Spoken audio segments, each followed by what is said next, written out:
இதோ ஒரு புதிய காரியத்தை நான் செய்கிறேன்னு ஆண்டவர் சொல்கிறார். சில சமயம் நம்ம இருக்கிற பிரச்சனைகள், இந்த நெருக்கடிகள்லாம் நம்முடைய தவறான தேர்வுகள், தவறான முடிவுகள்னால தேவையில்லாத குழப்பங்களுக்குள்ளே மாட்டிடுறோம். ஆனால் ஆண்டவர் எங்க பாரு, நீ தான் இதை பண்ணின, அதனால் நீ அனுபவின்னு விட்டுட்டு போகிறவர் அல்ல. அவர் கிருபை நிமித்தம் ஒரு புதிய ஆரம்பத்தை நான் கொடுக்குறேன்னு ஆண்டவர் சொல்கிறார். ஒரு ரீசெட் பண்ணி, ஆமாம் இப்போ நீங்கள் இருக்கிற அந்த பொருளாதார நெருக்கடி, அந்த குடும்ப சூழ்நிலை, அந்த திருமண பிரச்சனைகள், இந்த உறவுகள் இருக்கிற பிரச்சனைகள், இதுக்கெல்லாம் இயற்கையின்படி வழியே இல்லை. என்ன பண்ணுறதுனே தெரியல, அதுக்கு சொல்யூஷனே இல்லை. ஆனால் ஆண்டவர் சொல்கிறாரு, இயற்கையின்படி அதுக்கு தீர்வு இல்லாமல் இருக்கலாம், ஆனால் என்னுடைய இயற்கைக்கு அப்பாற்பட்ட வல்லமையினால் நான் உனக்கு புதிய வாசலை திறந்து, ஒரு புதிய கதவை திறந்து, ஒரு புதிய வாய்ப்பை நான் உண்டு பண்ணி, ஒரு புது ஆரம்பத்தை நான் உனக்கு கொடுக்குறேன்னு சொல்லுகிறார்.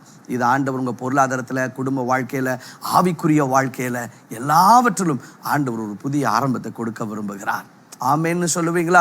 எல்லாம் என்னோட சேர்ந்து சொல்லுங்க, இதோ ஒரு புதிய காரியத்தை ஆண்டவர் எனக்கு செய்கிறார், அது இப்பொழுதே ஆரம்பமாகி விட்டது. அந்த கமெண்ட் செக்ஷன்ல டைப் பண்ணுங்க, இதோ ஒரு புதிய காரியத்தை ஆண்டவர் செய்கிறார், இப்பொழுதே அது ஆரம்பமாகி விட்டது. God bless you.